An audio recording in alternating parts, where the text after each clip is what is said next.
겹치는 문제가 좀 있습니다. 겹치는 문제 좀 있고, 그래서 해설지에 보면 조금 몇 개 추가 지문들을 좀 넣어놨습니다. 추가 문제가 있는 것도 있고 칠판에서 참고해 가면서 같이 풀어봅시다. 자, 거시조직 이론.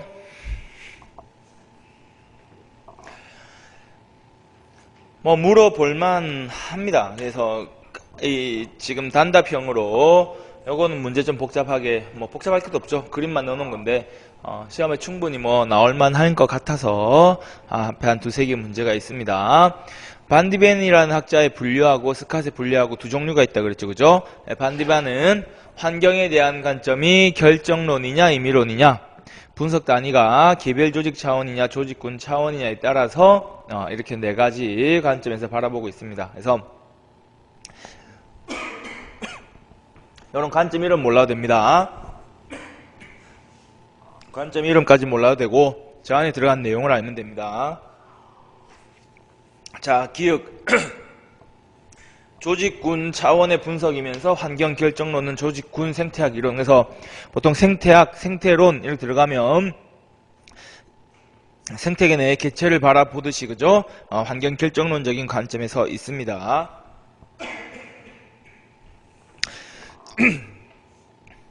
방금 전까지 괜찮다. 갑자기 수업 시작하니까, 그죠? 자, 니은 조직군 차원의 분석이면서 환경에 대한 능동적인 대응을 강조하는 건 공동체 생태학 이론밖에 없다 그랬죠, 그죠? 그래서 생태학 이론이긴 한데 공동체를 구성해서 집단적으로 대응을 한다라는 측면에서 공동체 생태학 이론과 조직군 생태학 이론이 구분된다 그랬습니다.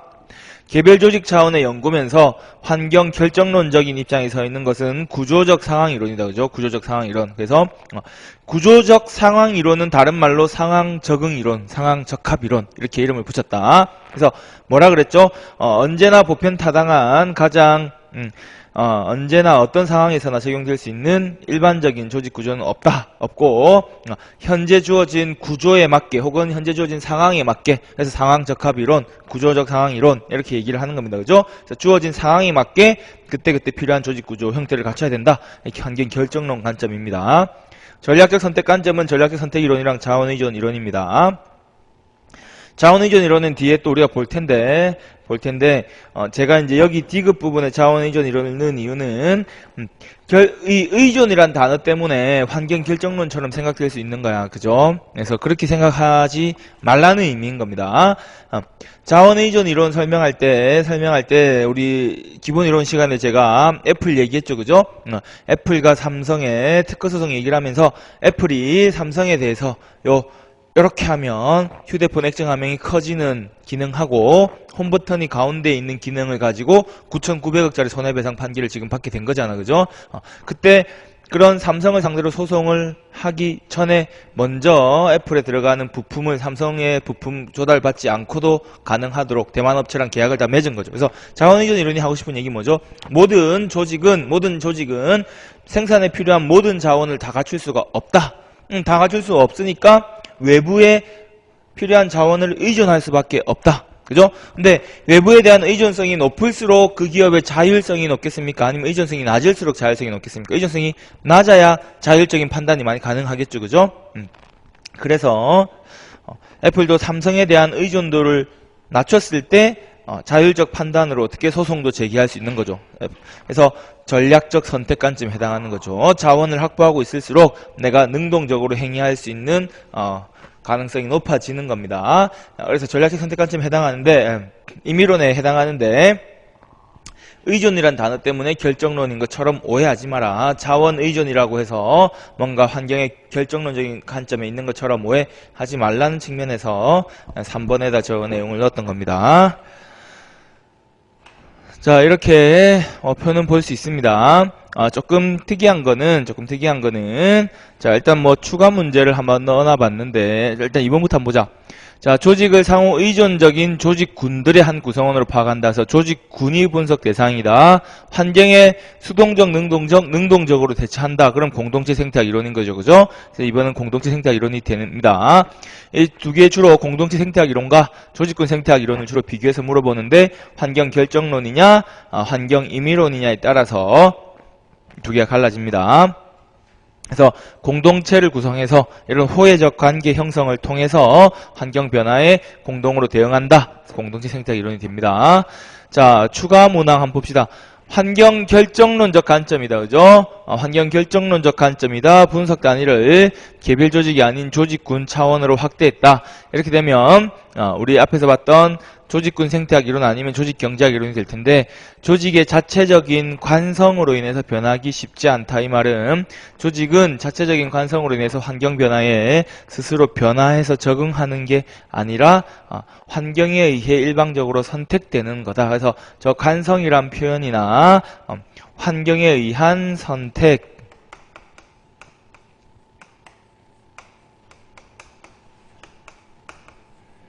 혹은 적소, 그 환경에 있어서 적합한 적소라는 이런 표현들이 들어가면 다 조직군 생태학 이론의 특징에 해당하게 됩니다. 그래서 앞에 이제 공동체 생태학 이론이랑 비교해서 저런 키워드를 한번 적어놔 볼 수 있을 것 같아요. 그래서 여기서 이제 하고 싶은 얘기 뭐냐면, 이 반디반에 분류해서 환경 결정론, 조직군 차원의 조직군 생태학 이론. 그래서 공동체 생태학 이론이냐, 조직군 생태학 이론이냐 구분할 때는 환경 결정론이냐, 임의론이냐 가지고 보면 된다. 조직군 차원에서 임의론은 얘밖에 없죠. 공동체 생태학 이론밖에 없으니까 문제 안 되고, 요 둘을 이제 비교해 본다면 이런 환경에 의한 선택, 적소 혹은 조직의 관성,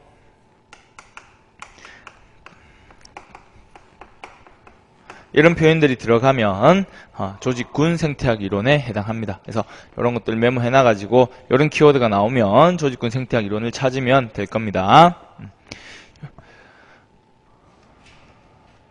자, 이것도 한번 보자. 일의 흐름에 따라 편제된 수평적 조직 구조의 강조. 이것만 가지고는 답을 찾기 쉽지 않은데, 정보의 균형화, 성과 중심의 대리인 통제, 인센티브 제공에 의한 대리 손실의 최소화 강조. 이거 지금 주인 대리인 이런 얘기하고 있는 거죠. 그죠?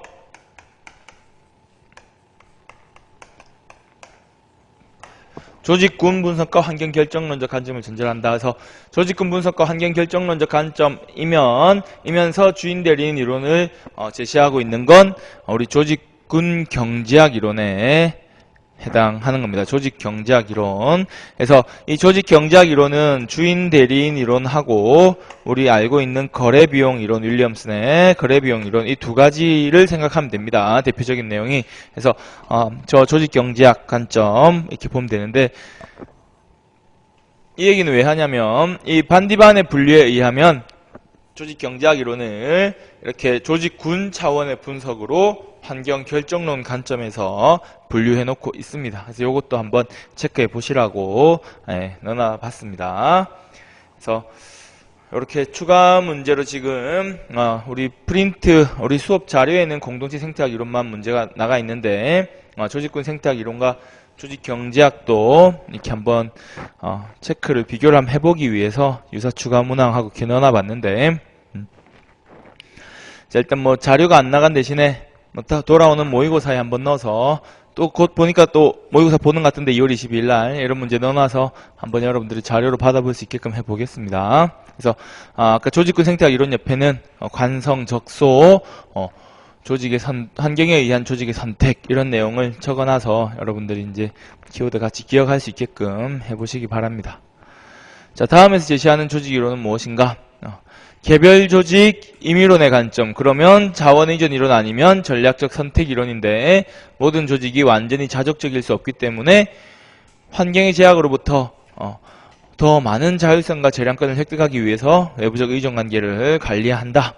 조직 간의 권력 차이가 조직 행동에 영향을 미치게 된다. 좀 전에 봤던 자원 의존 이론이죠. 그죠? 그래서 모든 조직은 완전히 자족적일 수 없으니까 외부로부터 자원을 확보하면 확보할수록 조직의 자율성이 강화된다는 겁니다. 자, 이렇게 자원 의존 이론 한번 보시고, 이 반디반의 분류 외에 또 시험의 대상이 될 수 있는 게 스캇의 분류다. 그죠? 스캇의 분류에 따를 때 환경과의 관계에서 개방체제냐 폐쇄체제냐, 인간적인 요인 혹은 비합리적인 요인을 고려하면 자연이고 그렇지 않다면 합리 모형입니다. 그죠? 그래서 폐쇄, 환경과의 관계에서 폐쇄체제에서 자연, 인간관계나 인간적인 요인이나 비합리적인 요인을 고려하니까 인간관계론이 여기에 해당하게 될 겁니다. 반대로 폐쇄, 합리 모형 이렇게 물어보면 과학적 관리론이나 관료제론이 해당하게 되겠죠. 그죠? 결의 비용 이론은 개방 합리, 혼돈 이론은 개방 자연 모형의 성격을 가지게 됩니다.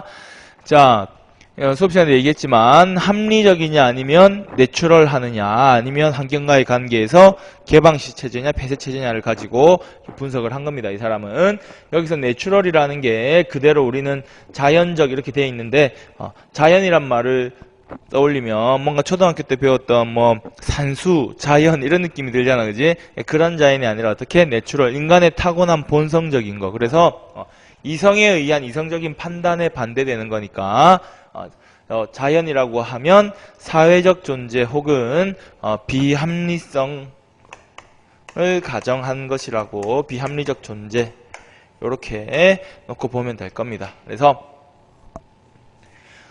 돈을 더 주면 더 열심히 일할 거라는 이런 과학적 관리론, 합리적인 측면에서 바라보고 있다면 인간관계, 비공식적 요인에 대한 고려 이런 것들이 자연 모형 속에 들어가게 됩니다. 우연한 기회에 의한 의사결정 이런 것도 다 비합리적인 거죠. 그죠? 쓰레기통 모형 같은 것도 이렇게 한번 분류를 해보고, 조직경제학 이런 것에서 거래비용이나 주인대리인 이론 같은 것들이 스캇의 분류에서는 개방적, 환경과의 관계에서 개방적인 체제 하에서 합리적, 왜냐하면 경제학이니까 그죠? 합리적 분석에 해당하게 됩니다.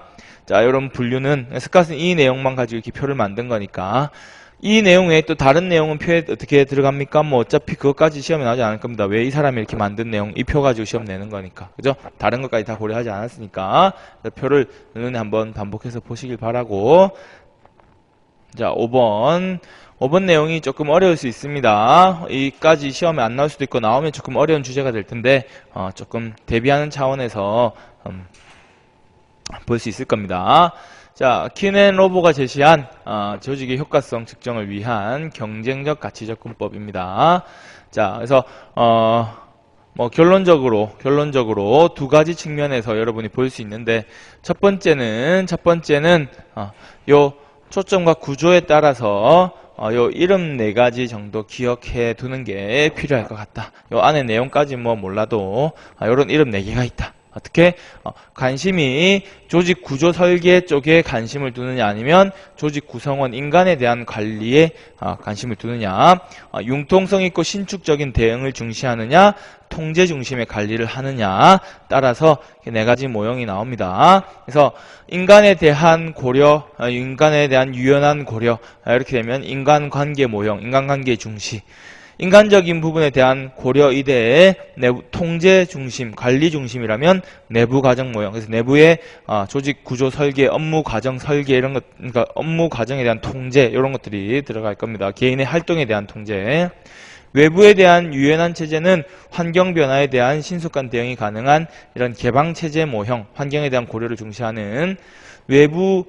여기 외부라는 게 이제 조직 구조죠, 그죠? 조직 구조 설계에 대해서 통제 중심이면 조직의 목표를 합리적으로 설정하고 조직의 생산성 향상을 위한 업무 프로세스의 설계 이렇게 될 겁니다. 그래서 합리 목표 모형, 그래서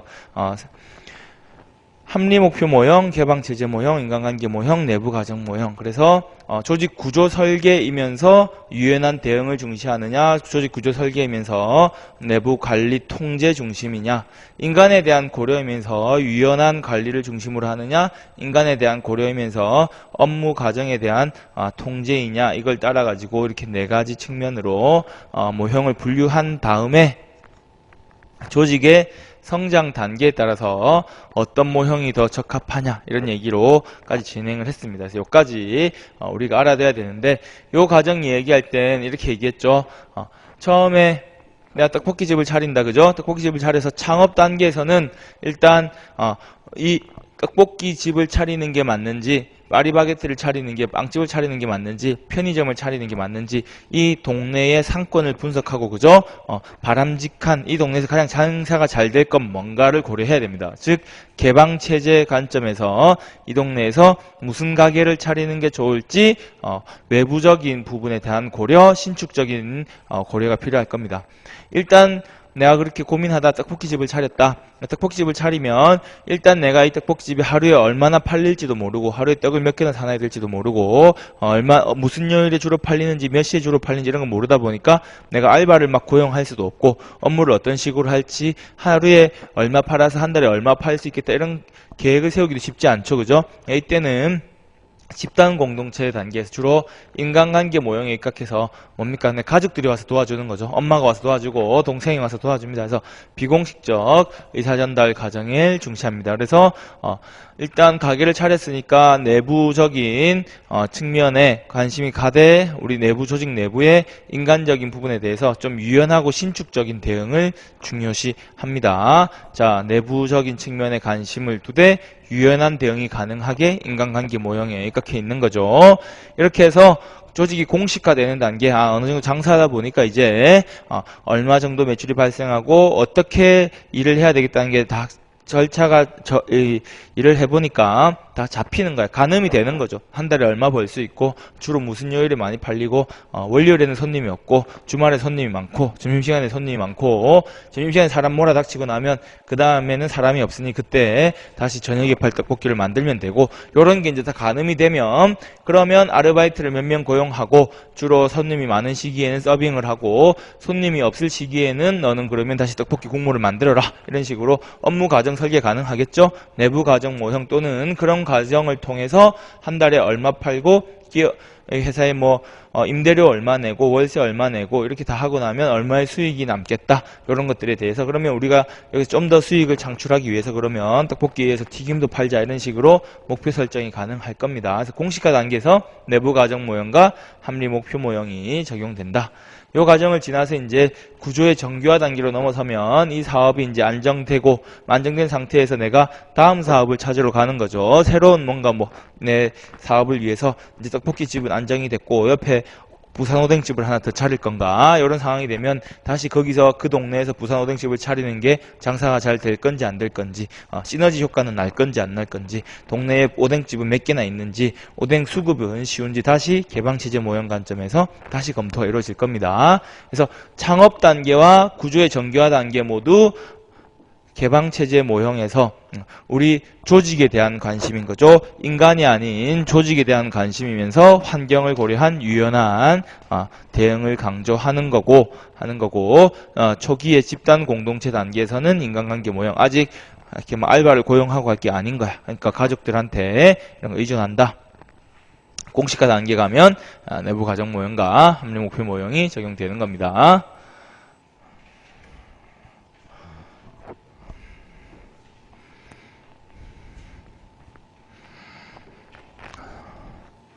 자, 6번 조직구조 원리.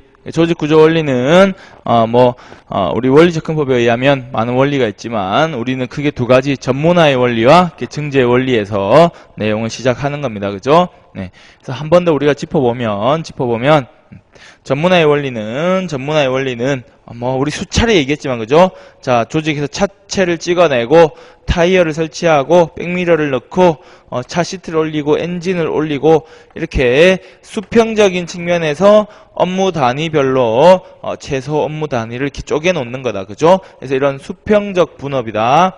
전문화의 원리라는 건, 자, 이런 수평적으로 업무를 쪼개는 분업의 원리, 이렇게 업무를 분업한다는 건 이 수평적으로 업무 단위에 따라서 역할을 세분화한 다음에 한 사람에게 한 가지 일만 맡기는 거죠. 그럼 그 사람은 그 업무에 있어서는 전문가가 되는 거죠. 그죠? 그 업무만을 반복적으로 수행하는 거니까. 그래서 분업의 원리는 곧 수평적 전문화의 원리라고 우리가 이야기할 수 있습니다.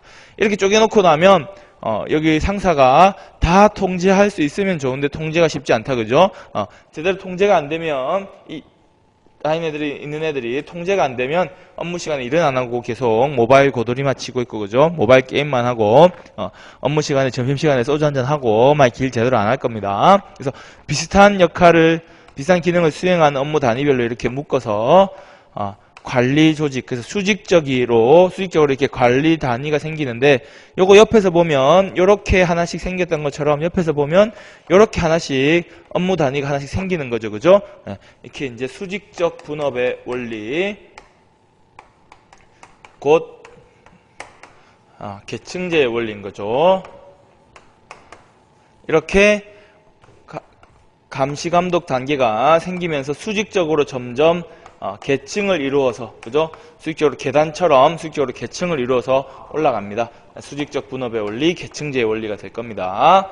이 수직적 분업의 원리는 그래서 뭐가 목적인 겁니까? 이 통제와 관리를 위해서 수직적 분업의 원리가 도입되는 거고, 수평적 전문화의 원리, 수평적 분업의 원리는 업무의 전문성과 능률성 확보를 위해서 도입이 되는 거죠. 그죠? 예.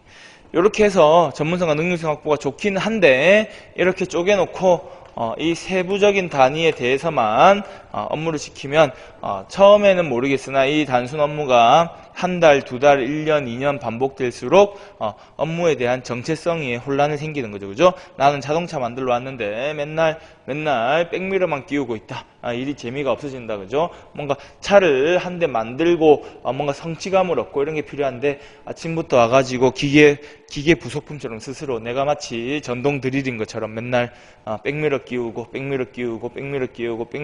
이렇게 하다 보면 일의 매너리즘에 빠지게 되는 거죠. 그죠? 그래서 업무에 있어서 개인의 어떤 인간 소외나 업무에 대한 흥미 상실 문제로 이어집니다. 그죠? 그리고 이렇게 하다 보니까 우리가 훈련된 무능이라고 부르는 이 분업화의 원리를 통해 전문성, 능력성 확보는 좋지만 반대 측면에서 일의 흥미 상실, 인간 소외, 훈련된 무능. 왜? 10년 동안 백미러만 끼우다가 이제 그만둔 거야. 그러면 내가 할 수 있는 일은 백미러 끼우는 것밖에 없는데, 자동차 회사 말고 다른 데 가가지고 백미러 끼우는 일을 쓸먹을 수 있는 데가 없잖아. 그죠? 그래서 그 훈련됐지만 그 훈련된 그 일밖에 못하다 보니 한계를 가지게 됩니다. 이직이 어렵죠. 그죠? 이런 훈련된 무능. 그리고 이렇게 분업화해 놓고 있다 보니, 분업화된 업무 단위별로 쪼개놓은 게 이것들이 다 하나의 칸막이 역할을 해버리는 거죠. 그죠? 그래서 이 역할을 수행하는 단위하고 이 역할을 수행하는 단위가 서로 이해하기 힘들어집니다. 부처 할거주의, 이런 문제를 야기하게 됩니다. 자, 그래서 1번 지문에 보면 단순 업무의 반복으로 인해서 업무 수행에 대한 흥미상실과 비인간화라는 역기능을 가지고 있다는 게, 그래서 맞는 게 되는 거죠. 계층제 원리는 직무를 권한과 책임의 정도에 따라서 등급화하고, 그래서 이 사람이 관리할 수 있는 범위는 여기까지인 거죠. 그죠? 이 담당자는 이 역할만 할 수 있는 거다. 그죠? 여기 있는 사람은 이렇게 되니까 넓게 보면 이 업무까지를 다 커버할 수 있게 되는 거죠. 그죠? 이렇게 권한과 책임의 정도에 따라서 등급화하고 상하계층 간의 지위와 명령 복종 관계를 확립합니다. 다만 이렇게 되다 보니까 이 각각 업무 담당자는 내가 실제 뭔가 행사할 수 있는 권한은 없고, 나는 계속 상사에 의한 통제, 또 통제의 대상이 되는 거죠. 그죠? 그렇다 보니까 구성원의 기속감과 참여감을 저해할 수 있습니다. 그래서 이 통제 관리의 효율성은 있지만 이게 주로 상사의 의견이 부하 직원에게 전달되는 상위 하달식 관리를 취하다 보니 부하 직원의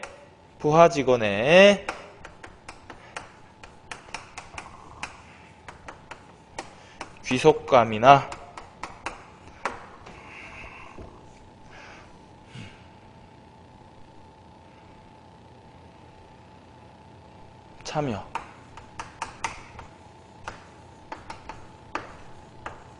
참여의식 저해로 이어질 수 있고, 이 참여감의 저해는 개인의 의견이 조직 과정에 반영되지 못하게 되는 거죠. 역시 조직에 대한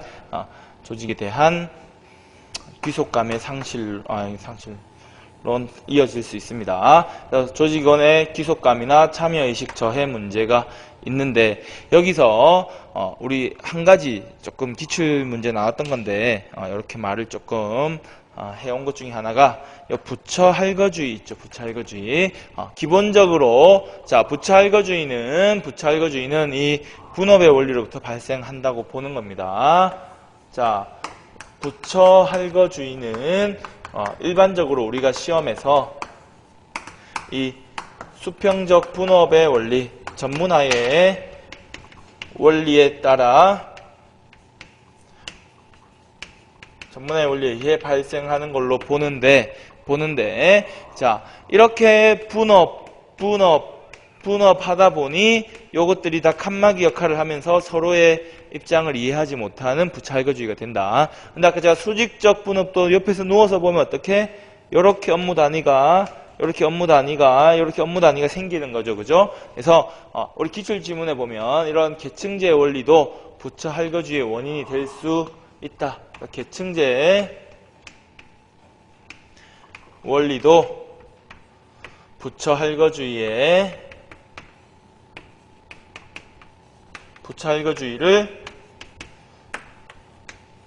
초래할 수 있다라는 지문이 맞는 걸로 되어 있습니다. 왜? 이렇게 하면 어쨌든 이 상사는 여기까지만 이해되는 건데 이 상사는 여기까지 이해되니까 이 상사와 이 상사 간에 의견 차이가 있을 수 있겠죠. 그죠? 혹은 이 관리자와 여기서 이렇게 올라왔을 때 이 관리자 사이에 또 견해 대립이 있을 수 있겠죠. 그래서 계층제 원리도 이렇게 수직적인 계층제 원리도 부처할거주의와 관련이 있는 걸로 지문에 나와서 그 지문이 이제 옳은 걸로 된 기출 문제가 있기 때문에 기본적으로 분업의 원리에서 부처할거주의 초래된다 그렇게 보고 수직적 분업 측면에서 계층제 원리도 부처할거주의를 초래할 수 있다라는 문장이 있으면 일단 세모표 치놓고 그죠? 부처할거주의는 수평적 전문화의 원리, 분업의 원리에 의해 발생되는 거 아니야? 라고 한정 짓지 말고 세모표 치놓고 다른 문제 중에서 확실히 틀린 게 있는지 없는지를 봐야 될 겁니다. 네, 그 얘기까지 하고 자 그리고 이제 수평적 전문화, 수직적 전문화에 따른 업무 특성 구조의 분류표를 여러분이 또 알고 있는지 한번 체크를 하는 겁니다.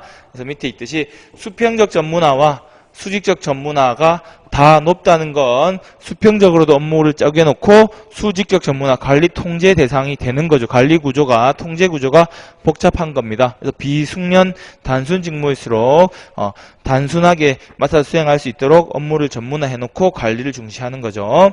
반대로 수평적 수직적 전문화 다 낮다는 건 한 명이 그 일에 대해서 다 권한과 업무 수행도 혼자 하고 그에 대한 관리 권한도 혼자 지고 있다는 거다. 그죠? 이거는 고위 관리 직무인 겁니다. 수평적 전문화가 높아. 그래서 업무별로 전문성에 따른 분류는 갖추되 수직적 전문화가 낮다. 의사결정 권한이 업무 담당자에게 있다는 건 그 사람이 전문가적인 직무를 수행하니까 그렇겠죠. 그죠? 수평적 전문화가 낮다. 그래서 업무에 이 횡적인 전문화, 세분화는 이루어지지 않지만 수직적 전문화가 높다. 그래서 의사결정 단위가 의사결정 권한이 수직적으로 분류돼 있는 겁니다. 그래서 이거는 실제 업무 담당자보다는 이런 관리 감독을 중시하는 일선 관리 직무에 해당한다. 이렇게 볼 수 있겠습니다. 이 표까지 한번 체크해 보시고요. 자, 7번 조직의 구조 변수 및 상황 변수에 따른 조직 구조 형태에 대한 설명으로 옳지 않은 것은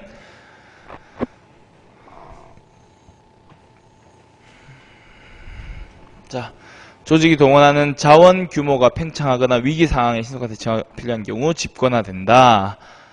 분권화는 신속한 대응 확보에 내적 통제력의 확보에 톰슨의 기술 모형 중 집약적 기술, 교적 상호작용 형태 조직활동의 통일성, 일관성에 대한 요청 및 규칙과 절차의 합리성, 효과성에 대한 신뢰 증가는 조직 분권화의 원인이 된다.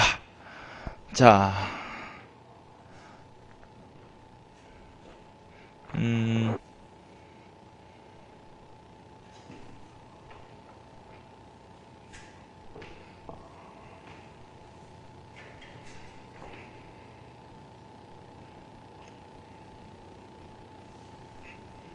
네, 정답은 4번이 되겠죠.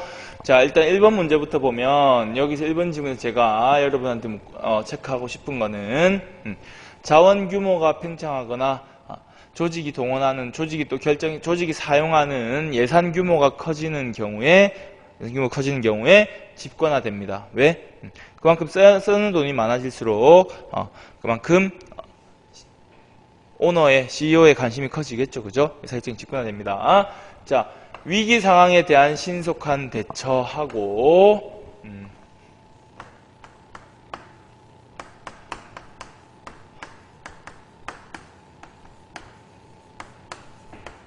환경 변화에 대한 신속한 혹은 신축적 대응하고 구분해서 기억해야 됩니다. 그래서 1번 지문은 그런 데 의미가 있습니다. 그래서 예를 들어서 우리 회사 이번에 회사를 얘기하지 말고 지금 조류독감 터졌잖아. 그죠? 조류독감이 터졌다. 지금 막 전국적으로 확산되면 전국의 오리 닭 농가 다 지금 도살 처분해야 되잖아. 그죠? 이런 위기 상황이 닥쳤다. 위기 상황을 분권화해서 대응하겠습니까? 전 국가적 차원에서 정부에서 비상대책반 만들어서 총체적으로 관리를 해야 되겠죠. 위기 상황에 대한 대처는 그래서 집권화의 요인이 됩니다.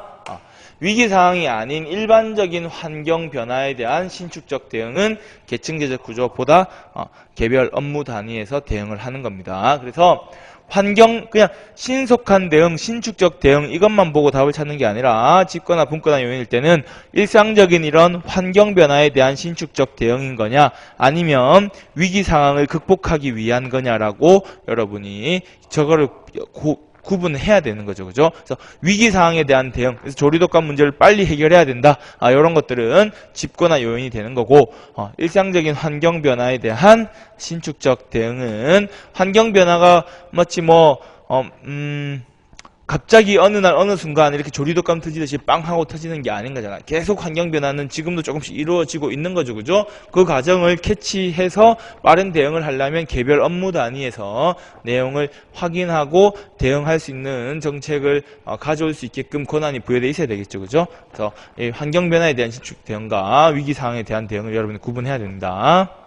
그래서 분권하는 이런 환경 변화에 대한 신속한 대응력 확보, 이 두 개가 다른 거다. 신속한 이 말에 현혹되는 게 아니라 위기 상황이냐 일상적 환경 변화냐를 구분해야 되는 거다. 톰슨의 기술 모형에서 집약적 기술 사항은 뭐였죠? 종합병원, 응급실. 그래서 교통사고 나가지고 피를 철철 흘리면서 왔다. 마취과 의사, 신경과 의사, 정형외과 의사, 그죠? 간호사 다 들어가가지고 수술해야 되겠죠. 이 집약된 기술은 그래서 교호적 상호작용. 그래서 교호적 이게 상호간에 그죠? 서로에게 영향을 미치는 이 교호적 상호작용 과정을 거치는 겁니다. 조직활동의 통일성, 일관성, 규칙과 절차의 합리성, 효과성이 있을 거라는 신뢰 이런 것이 있을수록 조직은 집권화되는 거죠. 업무의 통일적인 처리, 일관성 있는 처리 이런 게 되려면 조직 집권화의 요인이 될 겁니다. 정답 표기에 바로 됐나요? 정답 표기 잘못됐죠? 예, 그래서 제가 아까 하면서 여기 다른 문제를 변형했는데 다른 문제 제가 3번 지문을 변형했던 기억이 나가지고 3번 지문이 제대로 들어와 있어서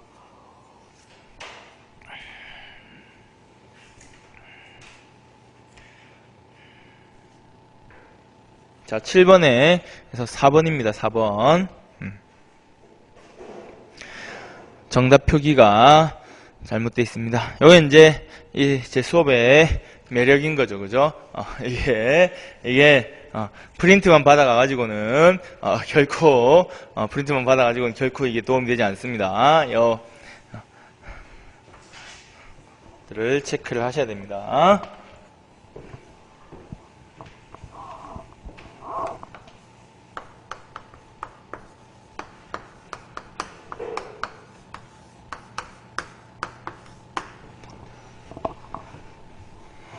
오늘 몇 개나 나올지 한번 봅시다. 들어오기 전에도 하나 이게 수정하고 들어왔는데 자, 톰슨의 기술 한번 봅시다. 중계적, 길게 연결된 집약적 기술 세 가지가 있습니다. 그죠? 그래서 중계적 기술은 말 그대로 공인중개사 IC들인 거죠. 공인중개사. 그래서 집을 사야 되는 사람하고 집을 팔아야 되는 사람을 중간에서 이어줘야 되는 겁니다. 이어줘야 되는 겁니다.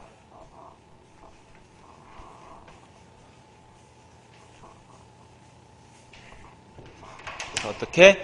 중개적 기술은 집이 필요한 사람과 사야 되는 사람을 이어준다. 그래서 집단적 상호의존성, 공인중개사 사무실에 집을 사야 될 사람과 팔아야 될 사람이 한 곳에 모여 있는 거죠. 그죠? 그래서 모여서 상호작용이 이루어집니다. 집단적 상호의존성을 가집니다.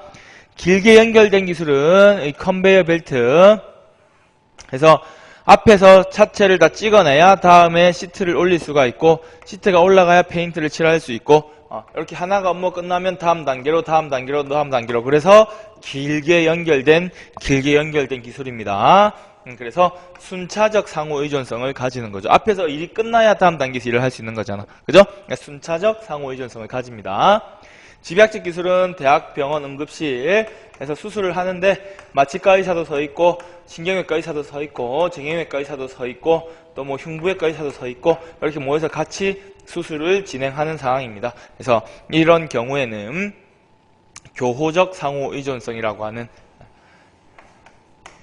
상호 간에 가진 기술이 동시에 적용되는 거죠. 그죠? 그래서 교호적 상호 의존성을 특징으로 합니다.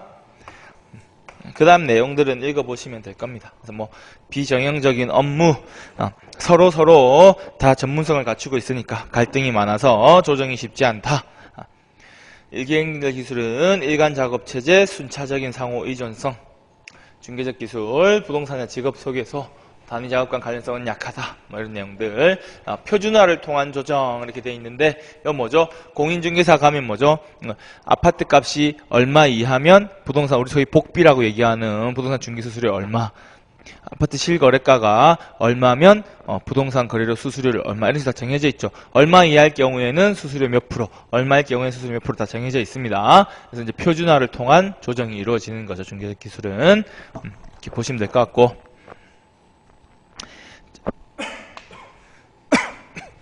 집권화와 분권화의 장단점인데, 자, 조금 전에 얘기했던 것처럼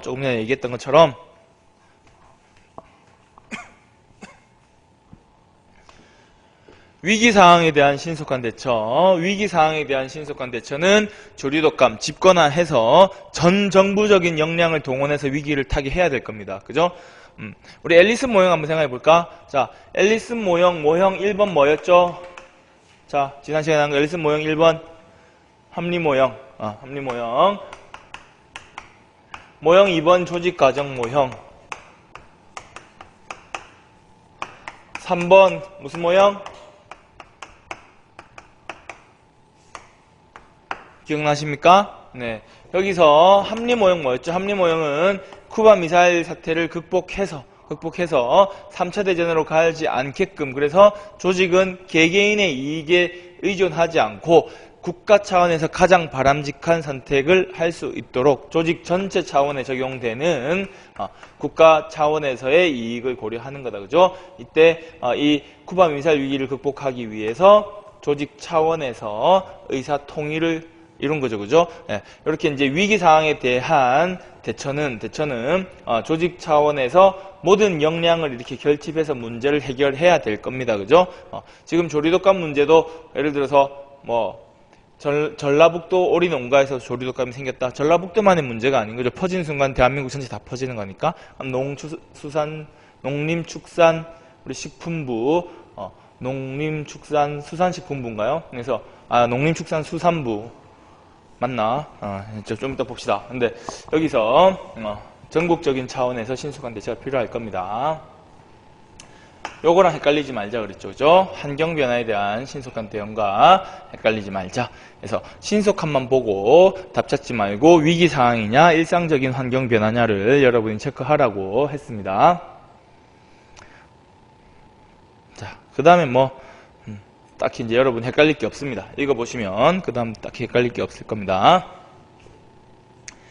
분권화 요인에 대한 내용 한 번 더 확인해 보면, 그래서 2번에 있는 조금 전에 봤듯이 위기 상황은 집권화를 초래하는 거고, 대규모 오래된 조직에서 조직의 분권화가 이루어지고 소규모 신설 조직에서 의사결정의 집권성이 이루어질 겁니다. 그죠? 아까 전에 우리가 봤던 퀸앤 로브로 모형만 해도 이런 창업 단계 이럴 때 아직 구조적인 분화가 이루어지지 않은 거죠. 공식화되지 않은 조직에서, 소규모 신설 조직에서는 집권화가 이루어집니다.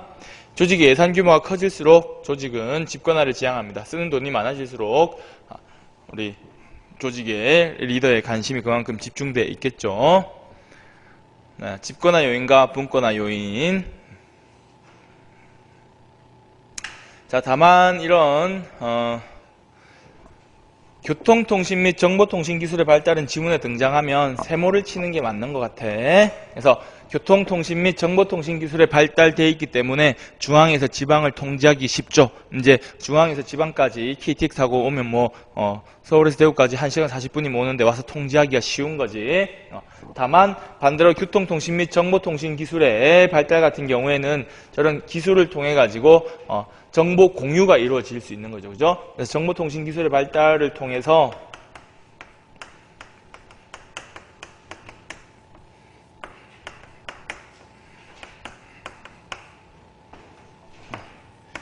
정보 공유가 이루어진다면 이것은 분권화의 요인이 될 겁니다. 그래서 저 정보통신기술의 발달은 세모표를 치고 들어가는 게 문제 풀 때 맞다고 봅니다. 일단 특정 활동의 전문화와 또 헷갈릴 수 있는 게 지문에 있듯이 고도화 인적 전문화, 기술 수준의 고도화 인적 전문화. 그래서 여러분 우리 조직 구성원 전부가 인적 전문화, 여러분이 역량이 강화됐다. 인적 전문화 되면 그만큼 여러분한테 믿고 일을 맡길 수 있겠죠. 그죠? 분권화의 요인이 됩니다. 하지만 특정 부분에 대한 전문화. 그래서 국가 차원에서 해결해야 될 특정 영역, 지금 조류독감 같은 경우에도 위기 상황이기도 하지만 저 문제를 해결하기 위한 특정 부분에 대한 전문화가 필요한 거죠. 또 우리가 FTA를 체결하게 됐다. 이전에는 없던 FTA 체결하는데 FTA 전문가들이 필요한 거죠. 그죠? 그런 것들은 국가가 특정 영역을 전문화해야 될 필요성이 있을 때는 오히려 집권화로 이어집니다. 그래서 인적 전문화, 조직 구성원 개개인의 전문성이 강화됐구나. 그러면 전문성이 강화된 조직 구성원들한테 권한을 분권해 줄 수 있겠죠. 분권화 요인이 되는 거고, 특정 활동, 특정 사업에 대한 집중, 역시 국가의 자원을 한 사업에 집중해서 몰아가는 거죠. 몰아가는 그 사업에 대한 전문화 필요할 때는 조직이 가진 역량을 그 사업에 집중적으로 투하해야 되니 그때는 집권화의 요인이 되는 겁니다. 이해할 수 있겠죠? 그죠? 구분해야 된다. 위기 상황이냐, 단순한 환경 변화에 대한 대응이냐, 두 개 헷갈리지 말고 구분하고, 특정 활동에 대한 전문하냐, 아니면 조직 구성원들의 인적 전문하냐, 상황이 다른 겁니다. 특정 활동에 자원을 집중해야 되는 거다. 곧 조직 예산 규모가 커지는 것과 같은 거죠. 이때는 집권화의 요인이 되는 겁니다. 정보통신기술의 발달은 양면성이 있습니다. 세모를 쳐야 됩니다. 양쪽 다 기여합니다. 자, 일단 제가 배터리 가지고 올 테니까 좀 쉬었다가 합시다.